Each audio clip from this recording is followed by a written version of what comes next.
welcome back to episode 11 of Youre Ridiculous. Woo! 1 and 1. I'm one of your hosts. My name is Luke.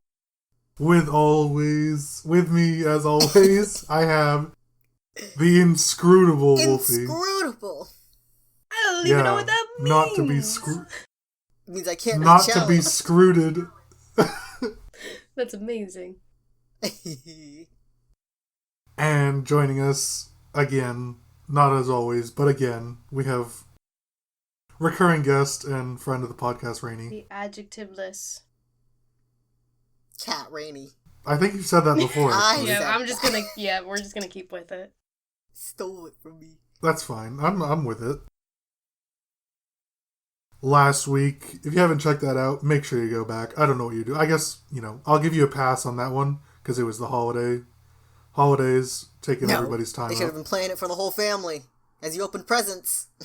That's true. We are nothing but a family podcast, if anything. But, in case you did miss it, go back and watch it. It was a banger. Right? Yeah, Right? I thought you were going to say more. Yes. No, I need you to agree to me. Yeah, I know. Well, let me tell you now. Let me pull it up so I actually get it right. I wrote it down. I do know. Last year we did our yearly look back episode. That's right. Where Wolfie and I, Rainie wasn't there. I don't remember this. We went. You should have listened to it. I am what are you doing? A supporter. Wait, the episode hasn't even come out yet. How am I supposed to listen to the last episode? It has for them. You're breaking the fourth wall, Rainie. You've taken the hole deeper. You're blowing it. See, that audience, if you didn't know, this is why she doesn't get a call back each week anymore. That's right. Wolfie and I looked through everything that came out and listed our top 5 favorite pop culture and gaming medias and rated them. That's right. 1 through 5. And you forgot about the most important one, so Arcane. recent. Since when do you count things in December in a yearly look back? But it was in November. We had this exact discussion in the episode. I guess I forgot it. You forgot said Arcane. that exact thing. Well, if you can't tell, it was a great episode, so you're gonna want to make sure you tune into that one. Pause this one and come back to it. Yeah, later. don't watch them out of order. order.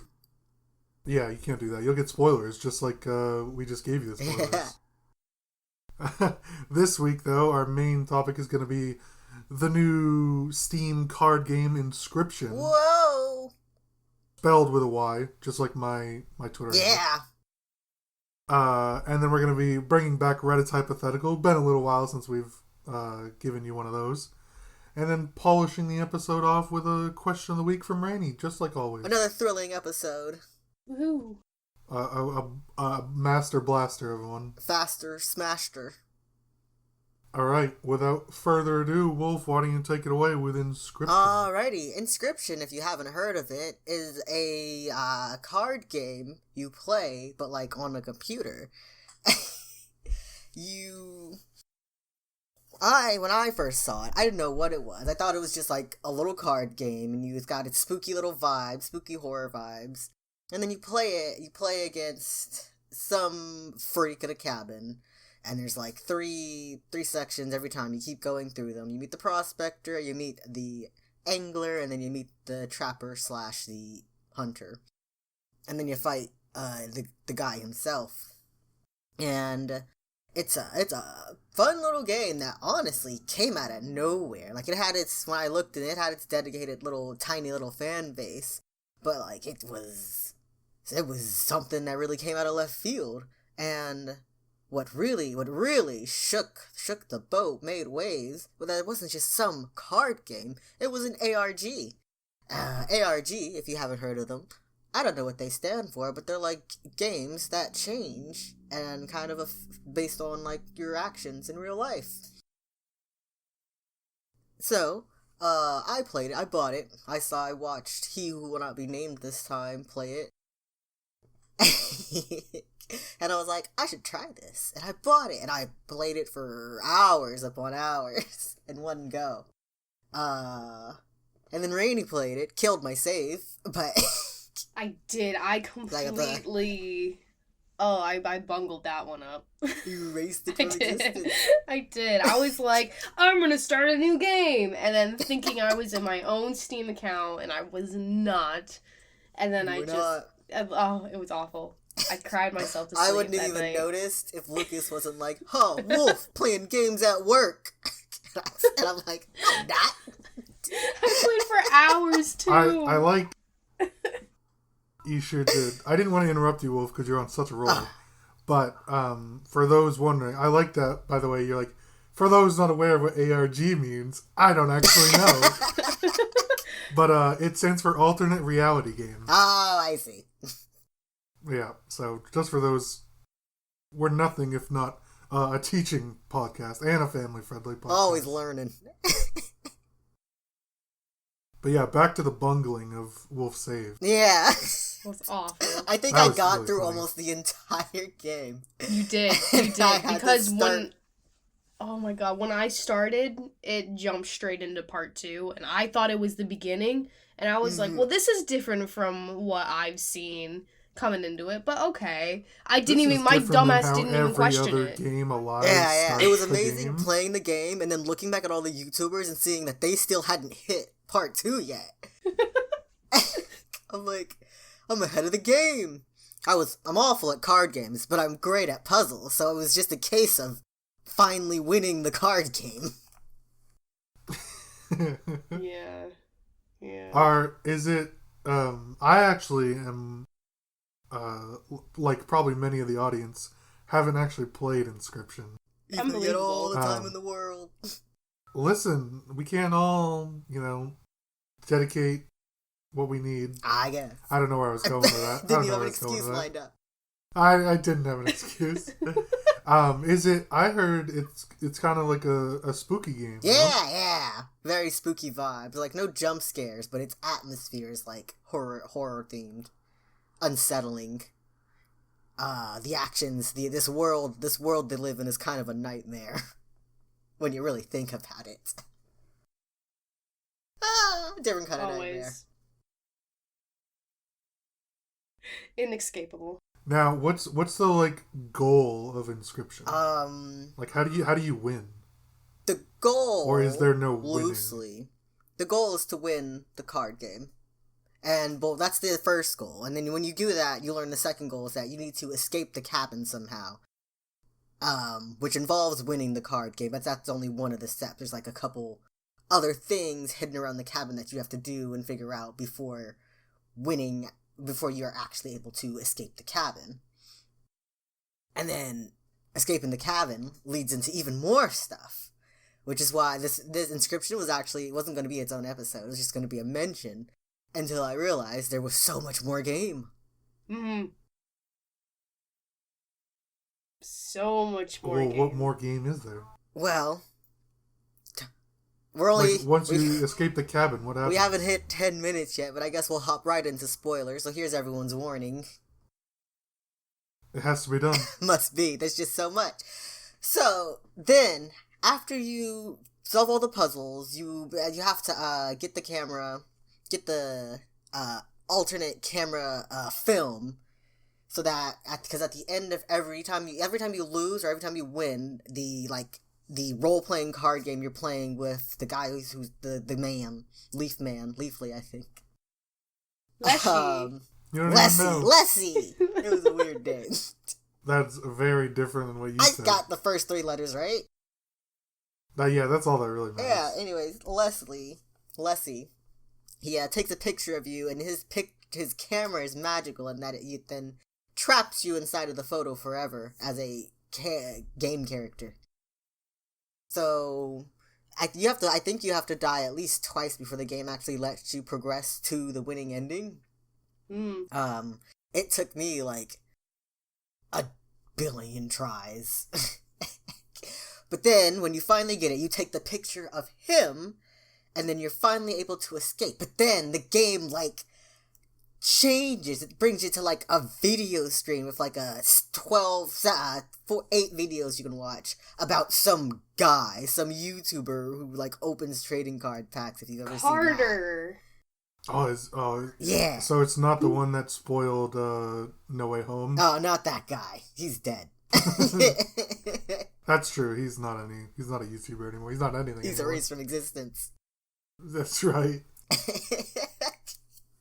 Different YouTuber. Yeah, and it shows you, assuming it's a fake YouTuber since it's ARG, but it shows he's just like opening video. He gets a pack of cards from a game called Inscryption, except it's not like a computer game. It's a physical trading card game. And in it, there's like coordinates to a location, which he goes to and digs it up, and he gets a CD game called Inscryption. Of course, he shares about it, and the company's like hunting him down, like, you need to give that back, you need to destroy it, but also denying that there's any kind of game at all. Like, there's no such thing as a Inscryption video game, but also give that back. if there isn't, but if there was such a thing that existed, we need that back immediately. Exactly. However, of course, there is no such thing. But if you happen to come across it, hand it over. We must ask that you cease and desist, just in case. And yeah, he gets a weird visit from like one of the companies. We politely request that you return the thing that does not exist. That's right. Indeed. They like show up to his house, and you're like, yeah, you're that YouTuber who found this game that doesn't exist. And he was like, no. Hand it over? No. That's not me. How did you get in here? Hand over this non-existent game or we will beat you to death. Yeah. And then after you trap Lessie and you leave the cabin, like the whole game like reboots effectively. And then you start and I forgot to mention this, but when you start the game, you can't start a new game. You can only continue. But now, once you have solved the first half of mystery, you can now start a new game. And when you start the new game, it's an entirely new game.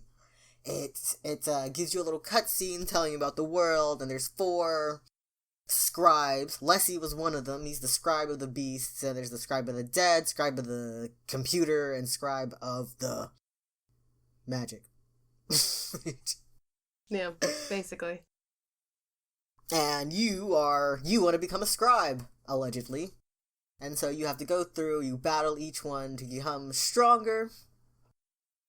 I believe in Rainie, she just kept fighting the witch lady for like hours. Because I was like, I thought that was what I was supposed to do. I was like, you know what? I'm going to be Scribe of the Dead. I'm going after Gamora. So I was like, all right, here we go. And then I kept going after her. And like 3 hours later, I was like, why the fuck can't I beat her? Turns out, I don't know what I'm fucking doing. That's why. Yeah, it made sense after Lucas texted me what is going on. Yeah, I think I probably wouldn't stuck on her longer if I hadn't come so close to beating her while I was fucking around, like, with the base card pack. The issue was that I then ran out of cards, so I was like, well, where do I get more cards? Because I had her! So I luckily left and didn't get stuck for 3 hours. Erased my save just to fuck around. Fuck around and did not find out. I tried. So then you have to go back to Lessie, and you find out that he took pictures with his magical camera that's trapping the 3 other scribes. Without consent. Indeed. And...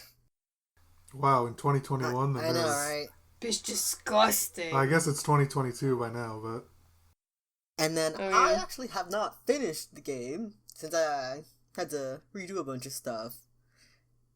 I had to play it all over again. It really slows you down.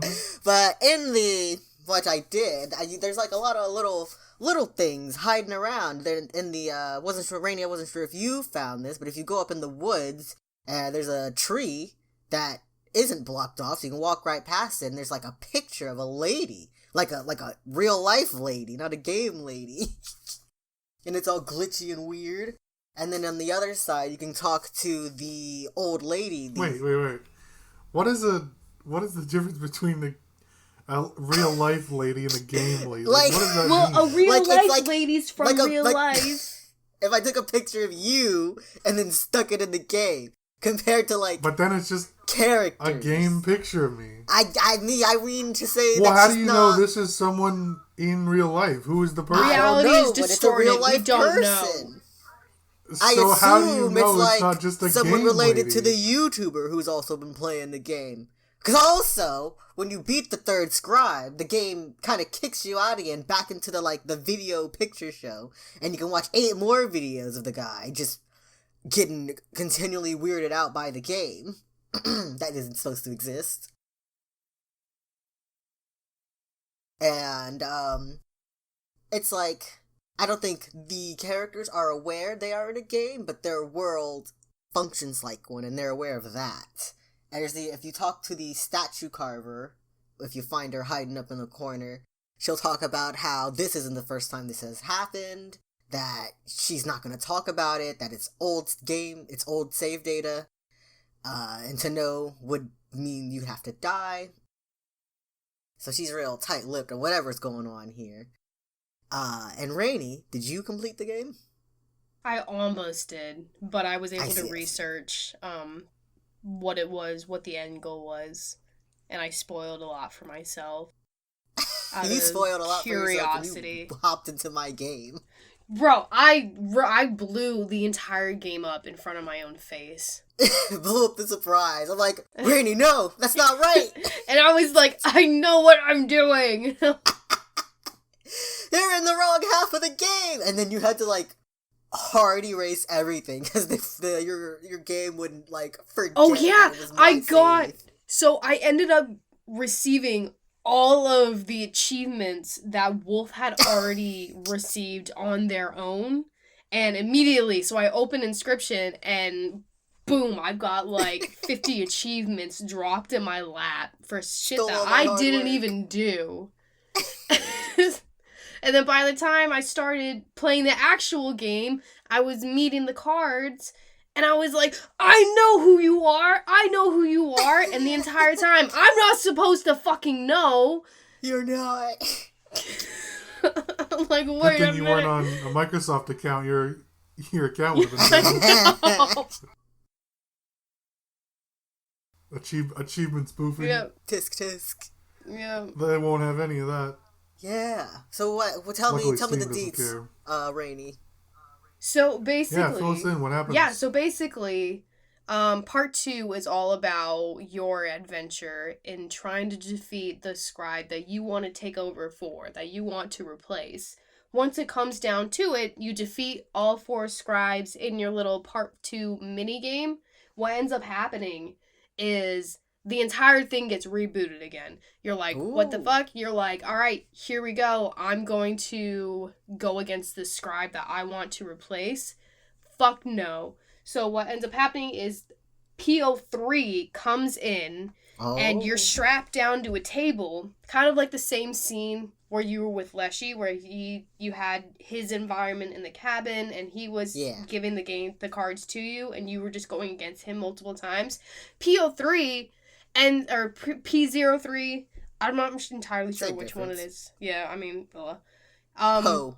they've taken over the entire game, and you're sitting in front of them in their own environment and instead of cards, you have floppy disks, and they have images on the floppy disks, and they act as cards, and it's so weird, because you think you're getting somewhere, and you think your progress is happening, and then suddenly you're slapped in the face with so much more that needs to be accomplished in such a short period of time. Indeed. It's insane. And that's funny, because the old lady's like, this isn't the first time this has happened. It's not going to be the last. Mm-hmm. So do you want me to talk about going towards all the way to the very end of the game, what we find out? Because I know a lot of secrets. Yeah, sure. Okay. Because the reason I didn't keep playing it after I finally got back to PO3 is that I could not comprehend his fucking boss battle. It took me Really? so long, and now I don't want to do it again. I had such a hard time. Yeah.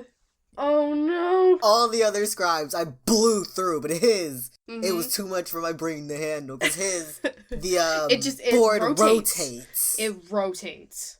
Yeah, so that was he'll insane. put things down, and then suddenly his things become your things, and your things become his things. And you have to time it all, do it all just right, and get just the right hand. I had to change my deck so many fucking times. Oh my god. So, moving forward with PO3, you're going against him. You're basically... He puts out the storyline in front of you that you're a traveler, and you're trying to get the great transcendence, and you're trying to ascend into greatness, and that's basically what you're trying to do and why you're continuing your story with him.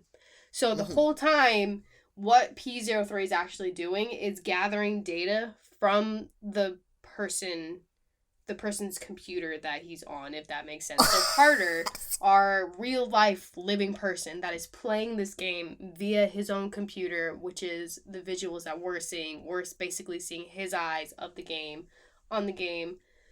He has information on his computer, personal information, and what P03 is doing is he's gathering information as Carter plays the game so that he can manipulate Carter in trying to make his own transcendence into the real world.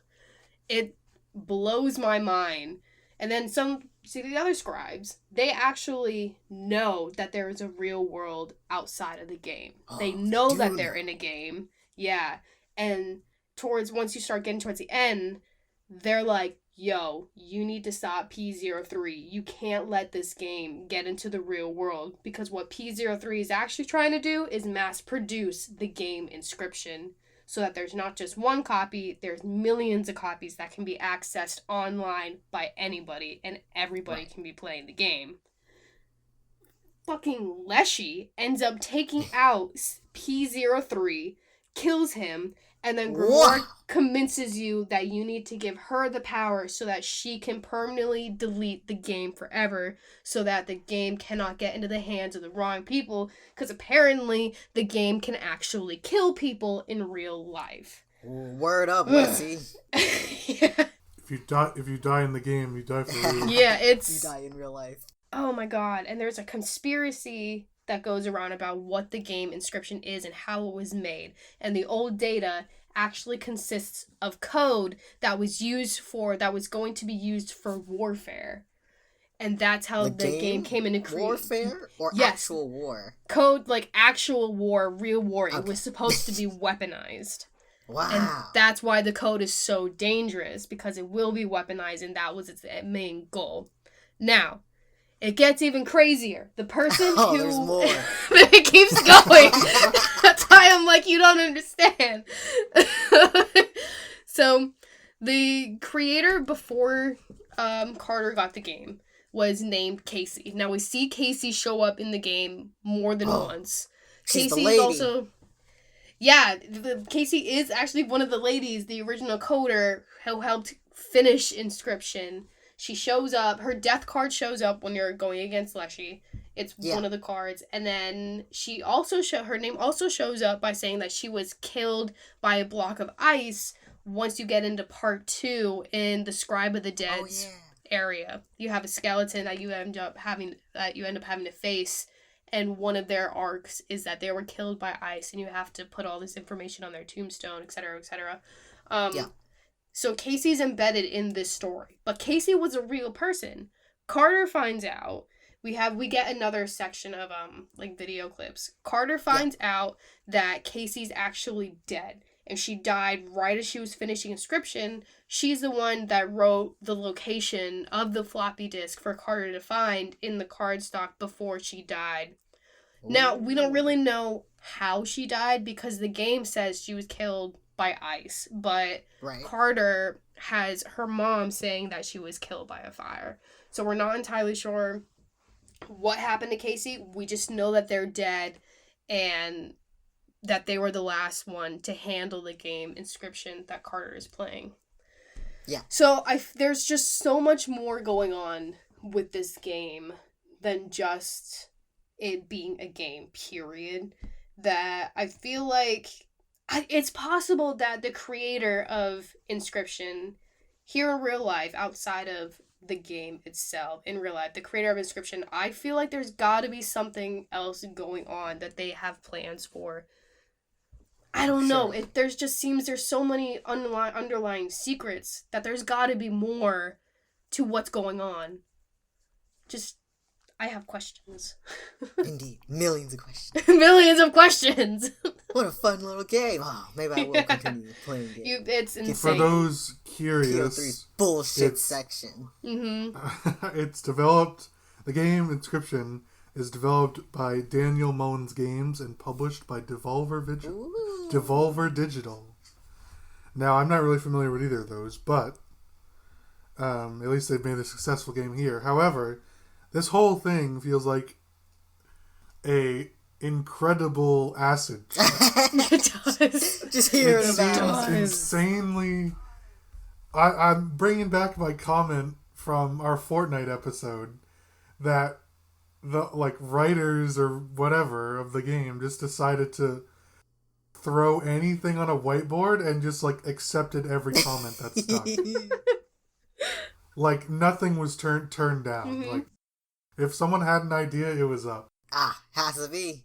That's terrifying. That's what it sounds like. This whole thing, especially from not playing it, feels incredibly ludicrous. I forgot the most important part. It keeps going. There's more. Oh, I love it. So, no, great. At the very end, Youre goes to delete the game. From what we understand, she's deleting the game and we're good to go. And Carter's gonna be okay. Carter's not gonna die. Well, you're fucking wrong, because Amanda, the chick from the original game company that wanted to collect the game Inscryption, she comes back to his house at the end, fucking shoots him. He's dead. He died. And you just see, the camera angle is you just see him go down. He just, folds, cheap fucking chairs, and he just fucking falls lock your down. door, Carter. And you just see his blood coming out. And you imagine that she grabs the game, which Carter tries to destroy. He tried to fucking hammer that shit into pieces. We can only assume that she collected those pieces. And then at the very end, very end. Sorry, I'm losing my voice. Emotional. I'm getting excited. I know. The very end, P03, who was a stoat, went on the card when Leshy had captured them in his own little game, and he was using them as cards. Well, P03 was a stoat. At the very end, Carter's computer turns back on by itself. You see this code. You see uploading code. And then you see the stoat face come up on the screen, winks, and then it goes back to black. Ooh.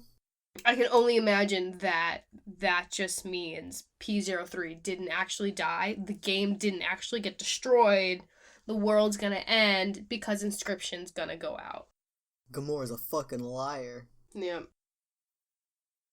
So, not to end the party here. However, I googled Inscryption P03, right? Would you like to know what the second result on Google is? Absolutely. It is P03 Sexypedia Wiki. What? Now, I don't want to know what any of that is, so I'm not going to click on it. Images! But for those curious audience members, go right ahead. Or Wolf. I'm already doing it! While Wolf does that, Rainie, do you think there's going to be a sequel to the game? I really hope so. I think that it's possible. There's so much more to the game. I think what they would be able to do, or if I was in their shoes and I, just having finished, playing the game, was going to pick up the game and continue on, I would want to keep our scribes and maybe start playing more with, you can either play with how they came to be, how this care code was created, or you can go with more seeing them battle each other and having us as game players being a part of that. And maybe there's a possibility where we decide which scribe comes out on top. You know, because I feel like every single scribe has different desires, and we didn't really figure out what each, you know, desired out of the game Inscryption. We just know that one wanted to continue the game, make it more powerful, and destroy the world, I'm assuming, and the others just wanted to destroy it. So, you know, what are their underlying desires? Why were they even existing in the game, and did they want to exist in the game? Interesting. Yeah. I only heard half of it, because I was looking at the sexy man Wikipedia thing. It wasn't anything good, but apparently some people on Tumblr find him sexy, so they've done the thing. They gave him the one-slur treatment. You could say that about anything. They gave him the one-slur trait. Nice. The sand street. You could say that about anything. Someone on Tumblr finds something sexy. Yeah, it's interesting because I know Leslie and Gamora say they want to stop PO3, but I think they wanted to stop him so that they could be the ones to do the thing, not to destroy the game. Because we don't hear a lot of their motivations, but what we do get a strong understanding is they all think that their scribe tool is the best, and that to become one of their cards or whatever represents their cards is the best thing in the world.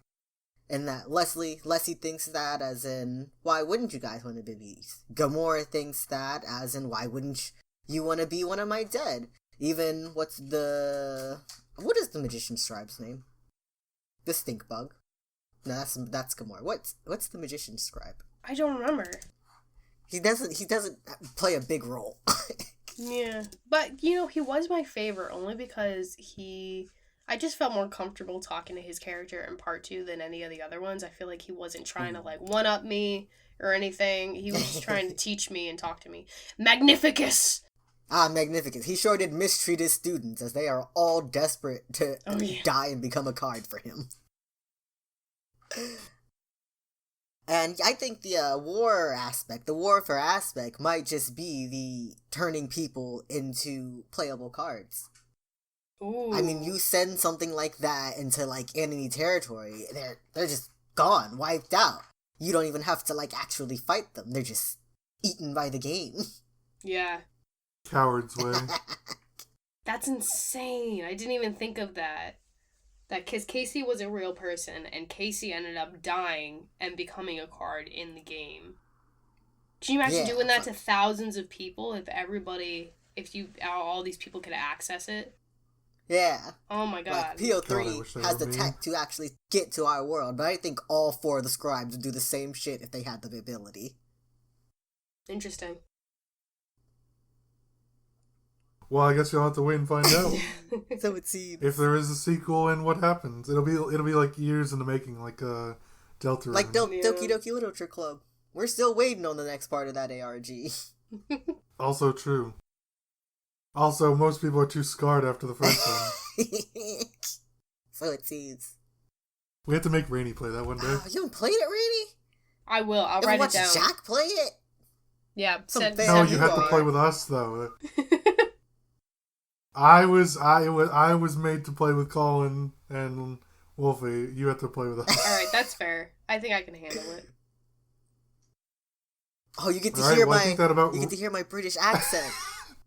God, that's terrible. Oh, no. That's my voice for Youre. I read for Youre. And yeah, I feel like she's like British and posh. But, you know. But you did not give a British accent. Anyways, that about wraps up our topic on Inscryption. Any final thoughts from either of you? Quality game. Not even just as an ARG, but like the actual card game you play is quite fun. Mm-hmm. It really is. Do you think it has any replayability? Oh, definitely. Even knowing that all this stuff is going to happen, I still want to play it. Even if it's not a surprise. I guess you have kind of played it twice. I sure did. Professional now. Rainie, any final thoughts? I absolutely loved the game. My favorite thing, this is going to sound weird, but my favorite thing was in part 1 at the very beginning when you're learning the game and learning how to play the game. I love the little noises of your wooden character whenever you like bounce to a new section on your map, or whenever like a new card was put down and like the attacking, there's like little noises that they make that just makes it so satisfying, and I loved that. And oh my god, in the light and like the way like your environment changed without actually changing with music and stuff, that was super cool. I love that. Yeah. In general, sound design is like one of the things that is most underappreciated in minigames. Definitely. Yeah. I think it's really it often makes the game for me. Mm-hmm. And like most of the time you don't even notice it, but like if it wasn't there, you would definitely feel like something's Yeah. And I think that's why I think most people don't give it enough credit, is because it's like, oh yeah, these should all make the noises that they're making now. But you know, if they didn't add that in or program that in, you would feel like something is missing. It just wouldn't be the same. My final thought was more something funny that happened as I was playing the game. So, you know, after you take the picture of Leslie, with the camera, everything goes dark, right? And I got trapped in that area for about 30 minutes because I tried to explore, like, oh, maybe there's some secret. But then because it's pitch black, I couldn't get back to where I needed to go. No. So I was just stuck walking in circles. You like took 2 steps forward and 1 to the right, and then you just went in a circle from there. Yeah, pretty much. I had to stop and be like, Wolf, we gotta do this step by step because there has to be a way out. Yeah. I feel like that would just be you whenever you're lost, no matter what. Perhaps.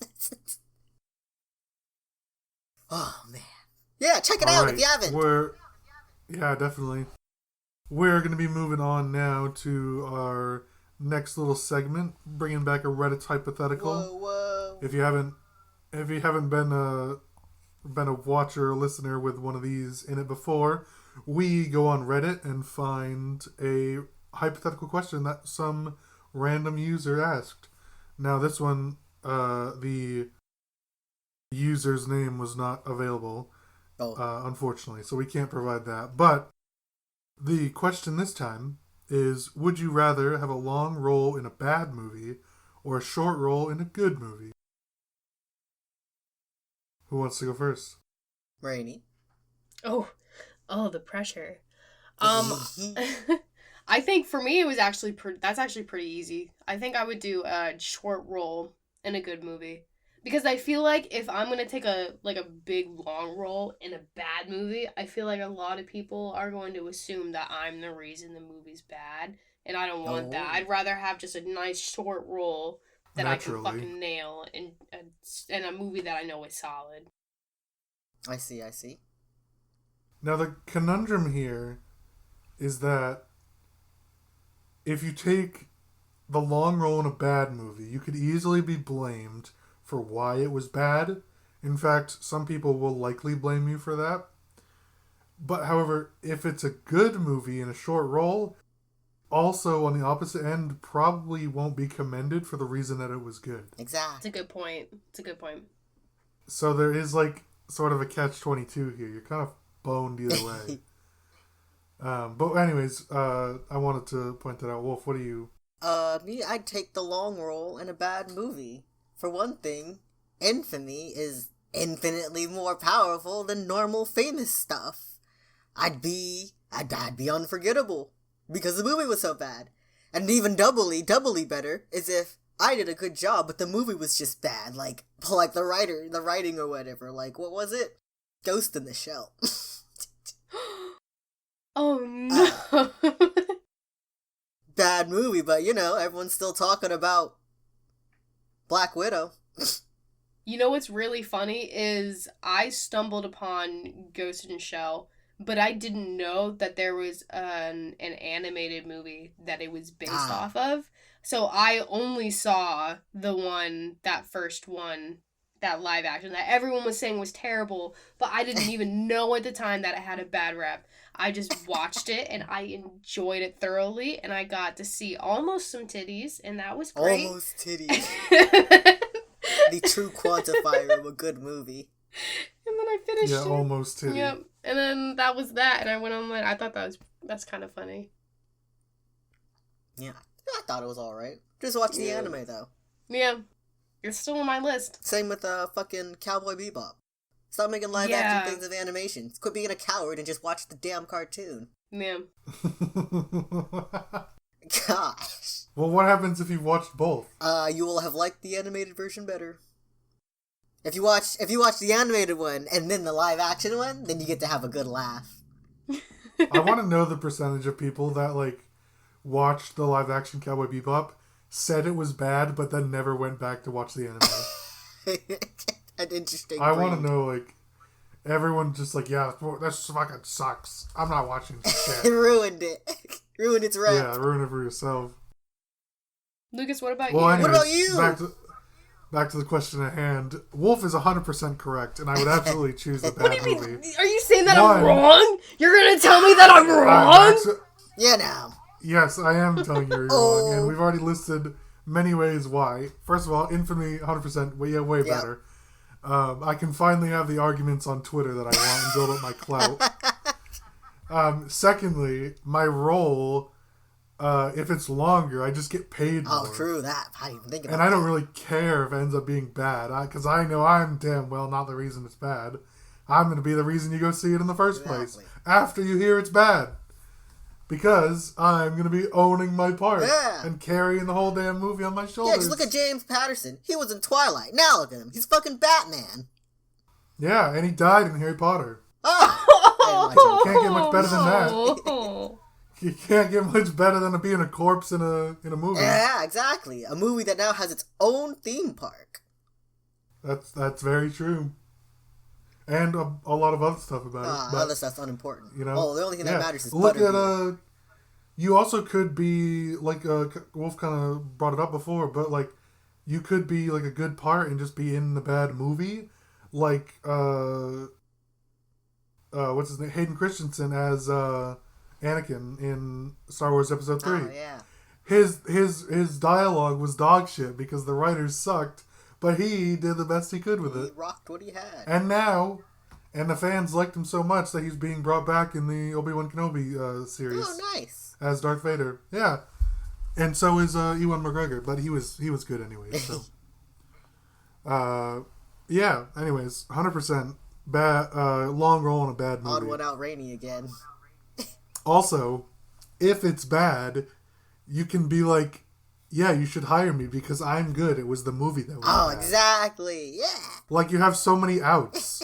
And if you're like me, I already mentioned it, but if you're like me, you can finally build up the clout and argue with idiots online. You know, I was okay with Wolf saying... And then you can be like, who are... Your live stream. I was okay with Wolf saying, you know, long roll all the way. I was alright. It sat okay with me. But now that you've said it, I fucking hate the idea. Listen, you're just wrong once again. Ridiculous. Bad take after bad take. See, guys, Most this of these is come why out he a doesn't let 2v1. me on every single episode now. It's true. I'm the main anime protagonist. You are the recurring side character. One day you'll get an episode. One day. You know what I'm gonna do is I'm just gonna... It'll be one of those episodes that most of the fans skip. I'm just gonna make an episode of just me. It's gonna be just me. It's gonna be the best fucking episode we've ever had. I'm gonna upload it without any of you knowing. Wow. And you're gonna wonder why there's a spike. It's gonna be because of me. And I'm not even gonna tell you about it first. I'm just gonna do it. Yeah, the spike is the dip from our dropped viewers. Yeah. The Rainie episode, the reason why YouTube got rid of the dislike button. There's a really good spoof in Family Guy where whenever it's a mega episode, Peter always is like, yep, it's going to be one of those. You know, nobody would blame you for changing the channel. The remote's right there. Go right ahead. Pick it up. And he says it, he goes on for like 2 minutes, just like encouraging the viewer to change the channel. Oh and God. that's what would happen with if Rainie was given creative control. Absurd. I'd have to actually go follow through with my Christmas Twitter post and unfollow you once and for all. I have devout fans. Guns. The cat fan. Your mom doesn't count. Alright, I think that wraps up this segment. Foiled once again. Yep. Well, I mean, it is around that time. Yep. So, Rainie, once again, is wrong. We're obviously superior, Wolf and Indeed. I. Unbelievable. Long roll, best roll. And we'll be moving right along to Rainie's question of the week. Rainie, what do you have for us? I don't know if you guys deserve it now. Oh, I'll read it myself. You're going to deprive our fans of Turn the needing acronym into a W right. sandwich. Alright, fine. Alright, here we go. If D&D classes existed in real life, what class do you think you'd be based on the person you are, not necessarily the class you want to be? Who are you? I thought... Hoot, hoot. We're going to get... That's like the audio from some criminal show, isn't it? Are we allowed? Go again, do it again. I forget what it is. Nah, it's too late. I don't remember what it is. Do, do, do, do. Yeah, I really want to know. Oh, it's like a crime show. Yeah, I know. Yeah. I can't. It's like I can't remember. We're gonna get taken down just because we're saying that much. Too many dudes. So who wants to go first? I'll go first. Pretty thought-provoking question this time. I think mine's pretty obvious. I think all of ours are pretty obvious. If you know me and who I am, I think I would probably be multi-classing. If you're not familiar with that, it's just you're two classes instead of one. You're like taking aspects from both of them instead of just the singular one. I think I would be a paladin and an artificer. Ooh. Because I like to...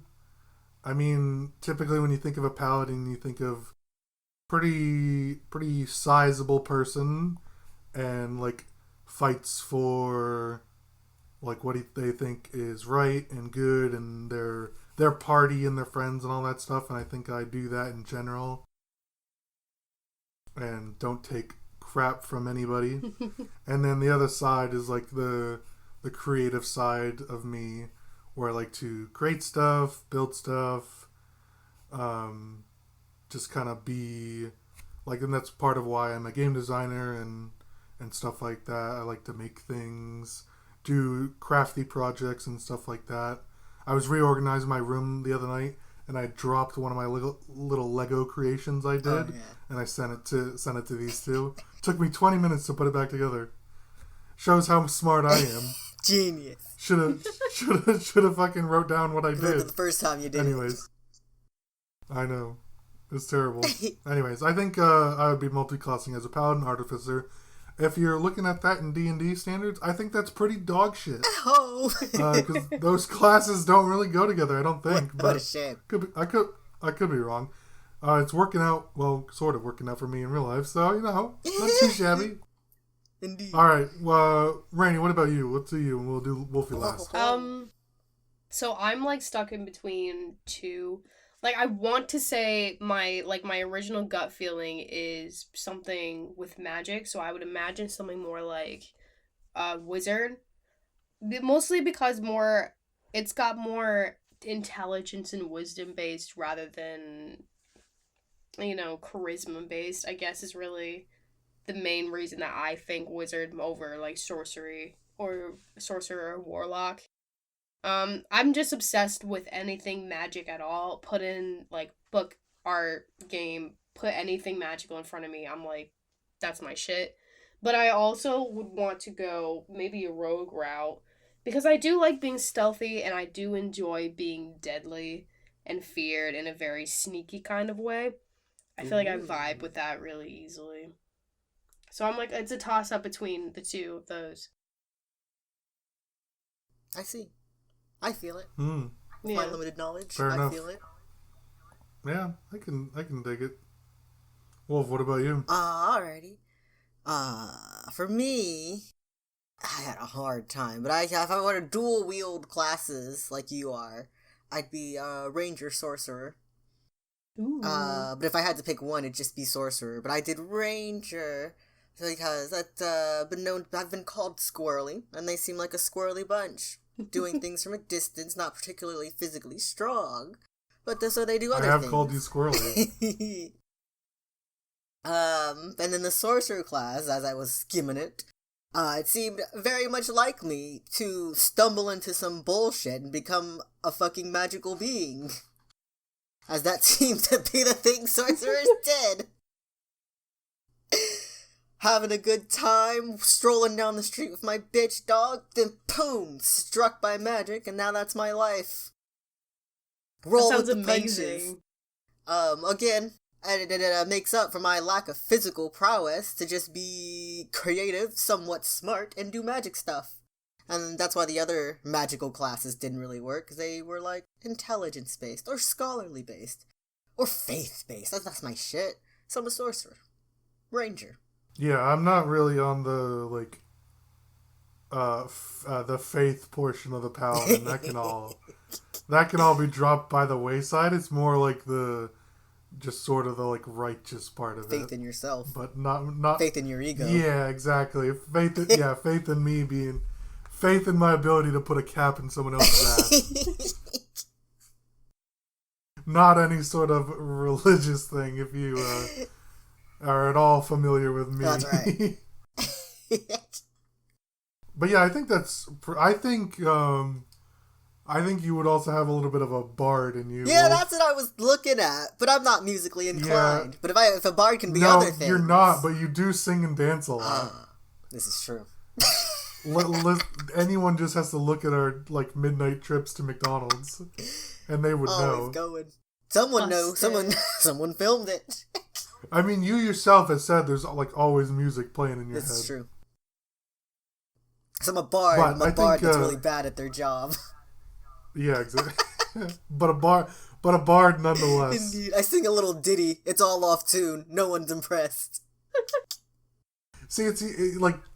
Trio classing is even perfect because you're just like jack of everything, master of none. Exactly. It's just like a little bit of everything, stumbling into whatever you can, and just like picking it up and rolling with it. What class are you? All of them. All of them. What class are you? Yes. Well, if you are, introspective like we like to think we are, let us know what on Twitter or YouTube comments or Instagram or anything, what class you think you would be in real life, and let us know what the classes you like to play. Yeah. Because Rainie, magic stuff, that's like what she gets to play in game, but she's also, thinks of herself as that sort of thing. I myself am not too far off of what I like to play. And I think Wolf, you're pretty close to that too, right? I think my character was a warlock, actually. I think people naturally. Oh no, you were. Well, at least when ours, you were a bard. Oh, was I? I guess I just had something magical attached to me. Yeah, I think people like naturally create characters that sort of embody themselves a little bit, even if they don't realize it subconsciously. So it would make some sense. Anyways, let us know what you are. And Wolf, why don't you take it away? Sure thing. My name is Wolfie, and I'm taking things away. Thank you for watching episode 11 of You're Ridiculous! ! We look forward to seeing you all again, and you can chat with us all over the internet on Instagram at ridiculous_cast, and also on Twitter. And you can catch us on our personals at Lucas at 7AngryWasp with an E, and me at Rainbow Yeah, Does you can argue with me. With one W. Actually, I think it's no W right now. That's right. It's no W. I know your own handle better than you. It changes. Anyways. Yeah, come argue with me. Have a happy new year. And say goodbye, everyone. Bye. Goodbye, everyone. Woo-woo.